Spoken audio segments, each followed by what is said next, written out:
পড়া ভুলে যাওয়া সবার একটা কমন প্রবলেম এবং এই প্রবলেমটার বিভিন্ন ধরনের সলিউশন ইন্টারনেটে বিভিন্ন সময় বিভিন্ন মানুষ দিয়েছে।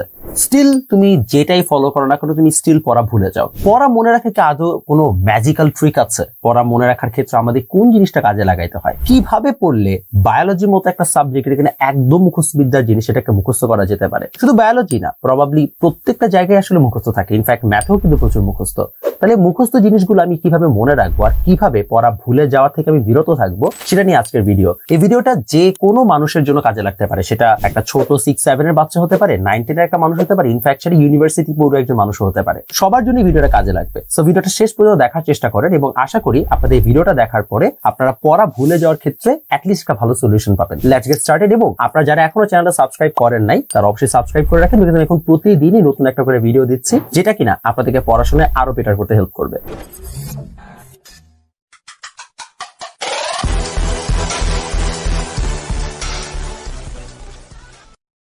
প্রথম, পড়া মনে রাখার জন্য আমরা মূলত তিনটা যে আজকে আপনাকে জিনিস শেয়ার করব। নাম্বার 1, লিংক করে পড়া।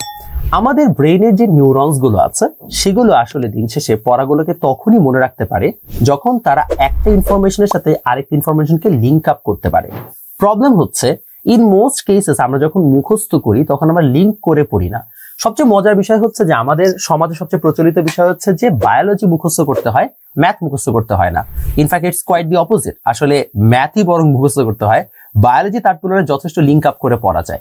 কেন আপনাকে একটু আমি বুঝাই বলি। হ্যাঁ, কিছু ইনফরমেশন আছে যেগুলো absolutely doesn't make sense, but still if you have a logical explanation for that of somewhat, তাহলে দেখা যাবে আপনার কিছুটা হলো যে মুখস্থ রাখার ক্ষেত্রে প্রবাবিলিটি বাড়বে।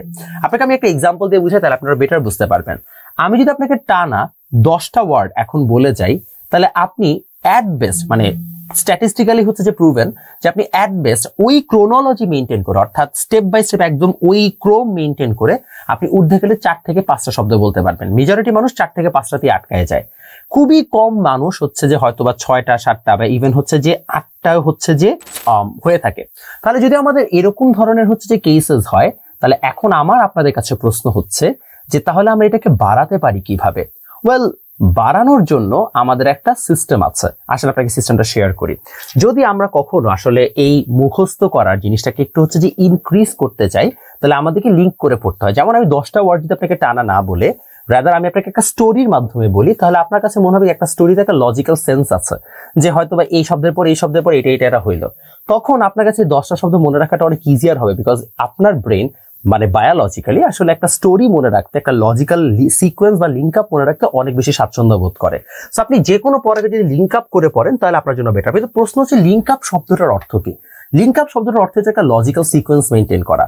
বলা হয় না বুঝে পড়ো যেন মুখস্থ করতে কম হয়। আসলে বুঝে পড়া মানে হচ্ছে লিঙ্ক আপ করে পড়া, কাইন্ড অফ সেম ঘটনাই বোঝায়। চল আমি আপনাকে একটা এক্সাম্পল দিই। ইন মোস্ট কেসেস আমাদের দেশের বাচ্চারা যেটা করে যে ফিজিক্সে মনে করেন সে ম্যাথটা ঢালাও ভাবে করতে চায়, বাট টু বি অনেস্ট যেই বাচ্চাটা আসলে ফিজিক্সে থিওরি ভালো বুঝেছে তার জন্য কিন্তু ম্যাথটা করা বেটার হবে বা ইজিয়ার হবে কম্পেয়ার টু সামার যেখানে জাস্ট সূত্রটা মুখস্থ করে ওটাকে আপনি অ্যাপ্লাই করা স্টার্ট করেছে। বিকজ যখন আপনি একটা ম্যাথ প্রবলেম সলভ করেন আপনি একটা রিয়েল লাইফ প্রবলেমের ক্যালকুলেশন করেন, রিয়েল লাইফ প্রবলেমটার থিওরিটিক্যাল ভার্সন যখন আপনি জানবেন তখন আপনি অটোমেটিক্যালি সেটার ম্যাথমেটিক্যাল অ্যাসপেক্টটাকে আরো বেটার ভাবে বুঝবেন।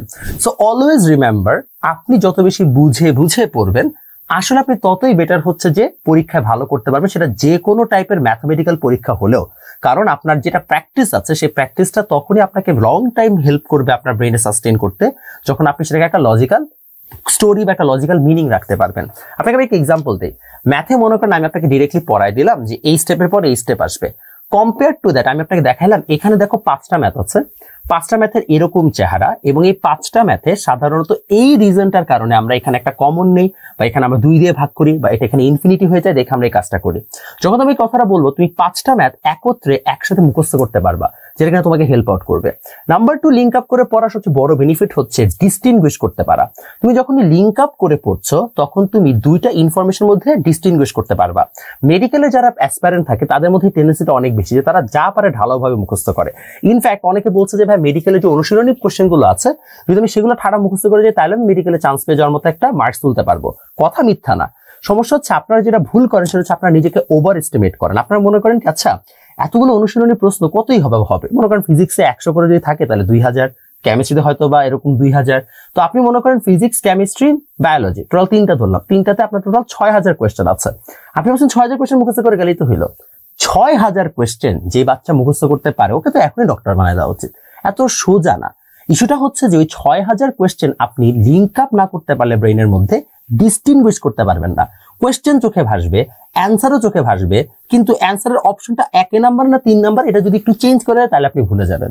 এর মানে হচ্ছে যদি আপনি কখনো ইভেন অনুশীলনী প্র্যাকটিসও করেন, যেটাই করেন না কেন, যদি আপনি কখনো একটা টপিককে ভালোভাবে না বুঝেন তাহলে ক্রিটিক্যালি যখন আপনাকে একটা কাছাকাছি লেভেলে ইনফরমেশন দিয়ে কোয়েশ্চেন করা হবে আপনি ডিস্টিংগুইশ করতে পারবেন না। পার্থক্য করার যে অ্যাবিলিটিটা সেটা আপনাকে অলওয়েজ বুঝে পড়ার যে টেন্ডেন্সি সেটাই আপনাকে দিয়ে থাকে। এই জন্য আপনাকে অবশ্যই এই জিনিসটা ফার্স্ট অফ অল মাথায় রাখতে হবে যে বুঝে পড়ার আমাদের একটা টেন্ডেন্সি রাখা লাগবে বা লিঙ্ক আপ করে পড়তে হবে। নাম্বার টু হচ্ছে পরীক্ষার প্রশ্নের প্যাটার্নটাকে মেনটেন না করে পড়া। আমাদের অন্যতম বড় সমস্যা হচ্ছে আমরা যখন পরীক্ষায় লিখবো, পরীক্ষায় কিন্তু আমি মনে করেন বইয়ে একটা জিনিস থিওরি পড়েছে, ওটা কিন্তু আমি পরীক্ষার খাতায় যখন লিখবো তখন পরীক্ষার খাতায় একটা নির্দিষ্ট স্ট্রাকচারে লিখতে হবে। ফর এক্সাম্পল তুমি একটা ব্যাখ্যা পড়েছো, বাট ওই ব্যাখ্যাটাকে অনুধাবনমূলক প্রশ্নের আন্ডারে সেটাকে অ্যান্সার করতে হবে, ওরকম একটা স্ট্রাকচারে লিখতে হবে। যেই ছেলেটা অনুধাবনমূলক প্রশ্ন কি হতে পারে সেই প্রশ্নটাকে চিন্তা করে দেন ডিরেক্টলি হচ্ছে যে পড়ে, তার জন্য বেটার করা অনেক ইজিয়ার। কেন তোমাকে আমি একটা এক্সাম্পল দিই। মনে করো তুমি বললে লন রোলার ঠেলা অপেক্ষা টানা সহজ। এখন তুমি যখন এই ধরনের কোয়েশ্চেনটা পড়ছো, প্রবলেম হচ্ছে যখন তুমি এই ধরনের কোয়েশ্চেন, আচ্ছা বাই দ্য ওয়ে এটা কিন্তু ঘর্ষণহীন তলে বলছি, ঘর্ষণযুক্ত তলে আবার ডিফারেন্ট কেস। তো তুমি যখন এই টাইপের কোয়েশ্চেনটা পড়ছো তখন আসলে কি কাহিনী ঘটছে, তুমি যখন এই টাইপের কোয়েশ্চেনটা পড়লা তখন তুমি জাস্ট ব্যাখ্যা দেওয়া পড়ে গেল যে আচ্ছা ঠেললে এরকম হয়, টানলে এরকম হয়।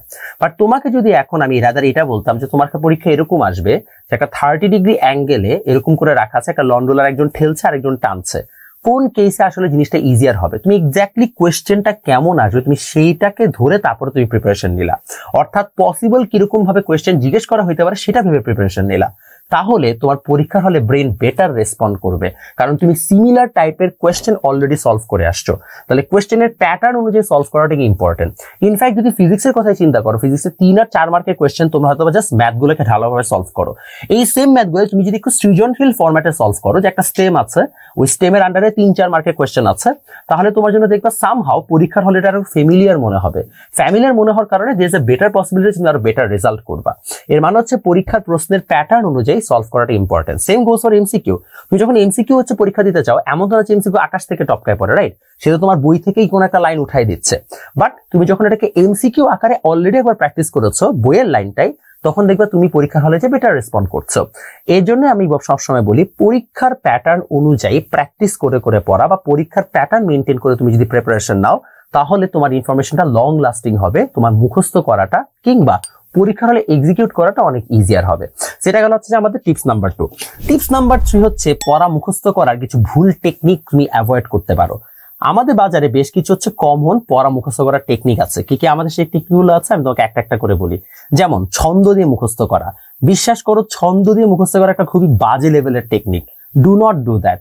ছন্দ দিয়ে তুমি মুখস্থ করতে গেলে প্রথম ভালো লাগবে, 1-2 চ্যাপ্টার পারবে। যখন 10টা চ্যাপ্টার একসাথে হয়ে যাবে তখন আর ছন্দ মনে থাকবে, ছন্দের ব্যাখ্যা মনে থাকবে না। একটা বাজে ধরনের টেকনিক হচ্ছে তুমি এখানে ইউজ করে ফেললা। নাম্বার 2, না বুঝে এখানে ঢালাও ভাবে অনেকবার লিখা।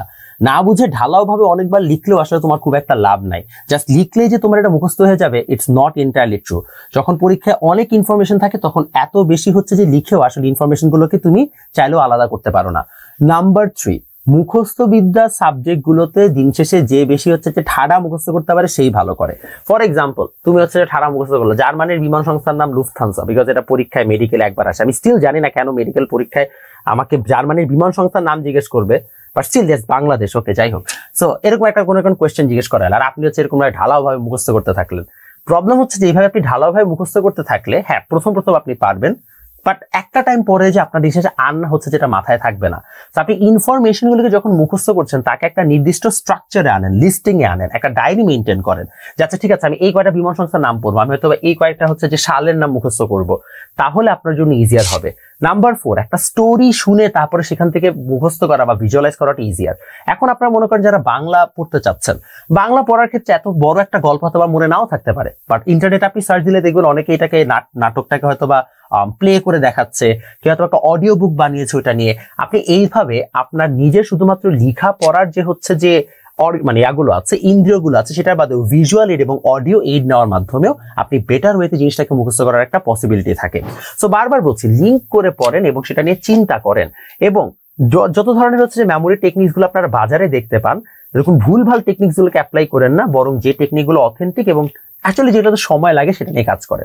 সবচেয়ে লাস্ট যেটা আইডিয়াটা আমি বলবো, যেটা কিনা আমি প্ল্যান করে নিয়ে বলার, বাট আই গেস বলা উচিত, সময় নিয়ে পড়তে হবে। তাড়াহুড়া করে পড়লে আপনি কোনোদিনও সেটাকে দীর্ঘস্থায়ী রাখতে পারবেন না। আপনি যদি সময় নিয়ে পড়েন, বুঝে বুঝে পড়েন, অনলি দেন আপনার একটা লং টার্ম জিনিসটা মনে থাকবে। কালকে পরীক্ষা, আজকে একটা ওয়ান শট মেরে দেয়, এরকম ওয়ান শট মারা পাবলিকের কালকে পরীক্ষাটাই ভালো হবে। 1 বছর পরে যে অ্যাডমিশন পরীক্ষা তার এটা মনে থাকবে না, এইচএসসি পরীক্ষা মনে থাকবে না, এটাই বাস্তবতা। সো এই জিনিসগুলো কইরেন না, আপনি কনসিস্টেন্টলি লম্বা সময় ধরে পড়েন, তাহলেই দেখবেন আপনার লং লাস্টিং ভাবে বা আপনার হচ্ছে একটা লম্বা সময় পড়া মুখস্থ থাকার অ্যাবিলিটিটা বেড়ে যাবে।